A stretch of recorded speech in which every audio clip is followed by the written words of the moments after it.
The next set of directions asks us to write an equation in slope-intercept form for the line with the given slope that contains the given points. So the first step is to rewrite this in point-slope form. So we talked about point-slope form, and that's when we have y minus y1 equals m times x minus x1. And so what we'll end up doing is doing that substitution. Remember, you're putting the negative 1/3 in for m, and the point, -3, since that's our x value, it goes in for x1, and 8 represents the y1 value. So we go ahead and do that substitution, and here's what we've got. We've got y minus 8 equals -1/3 multiplied by x minus -3. So remember, whenever it was a minus negative, we changed that to plus positive.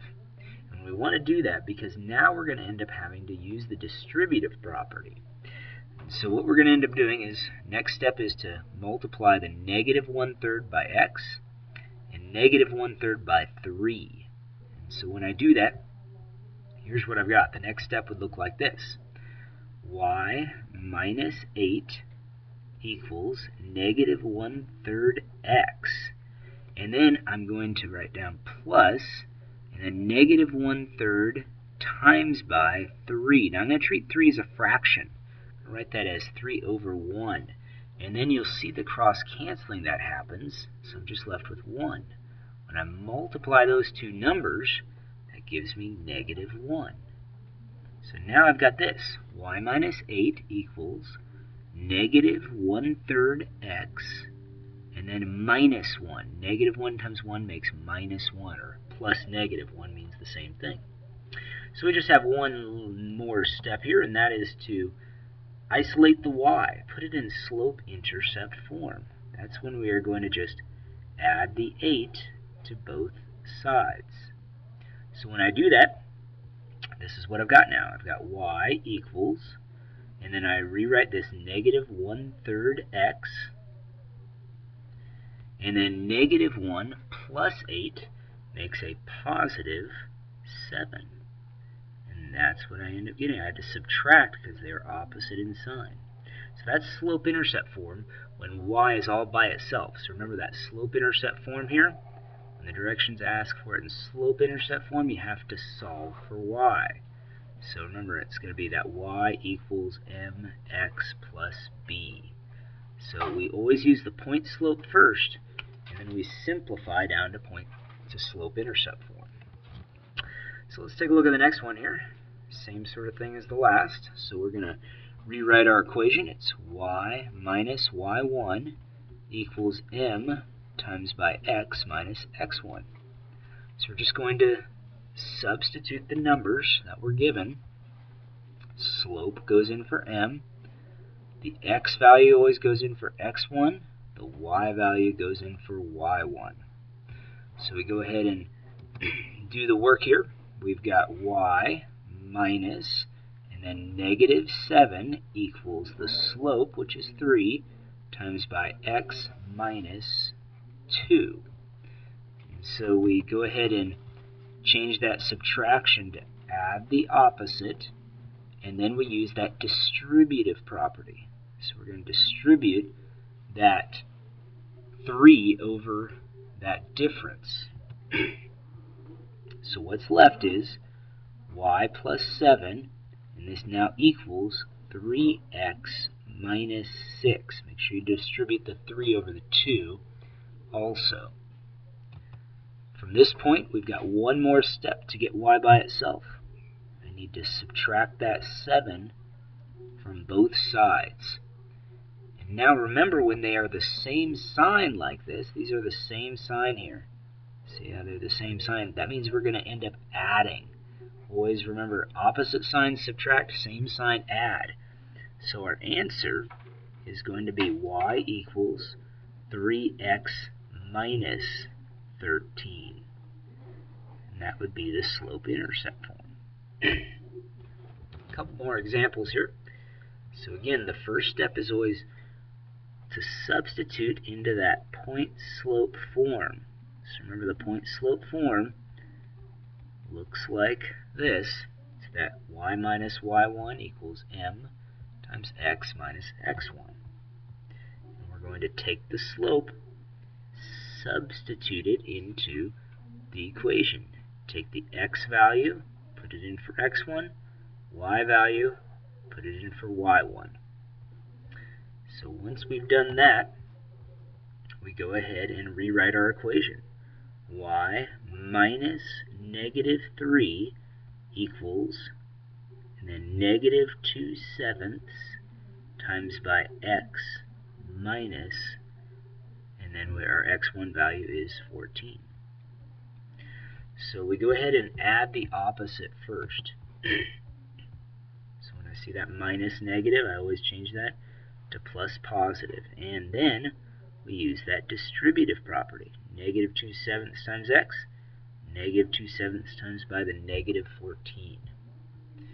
So I'll rewrite what we've got left over.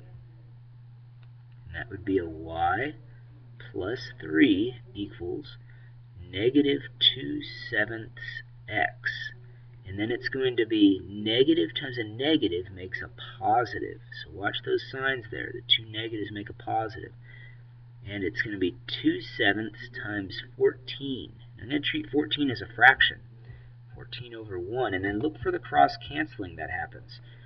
7 goes into 14 two times. And then you got to multiply the remaining amounts. So let's rewrite our equation. So it goes y plus 3 equals negative 2/7 x plus 4. So just one final step. Do you think you remember what to do? Well, hopefully you said to subtract 3 from all sides.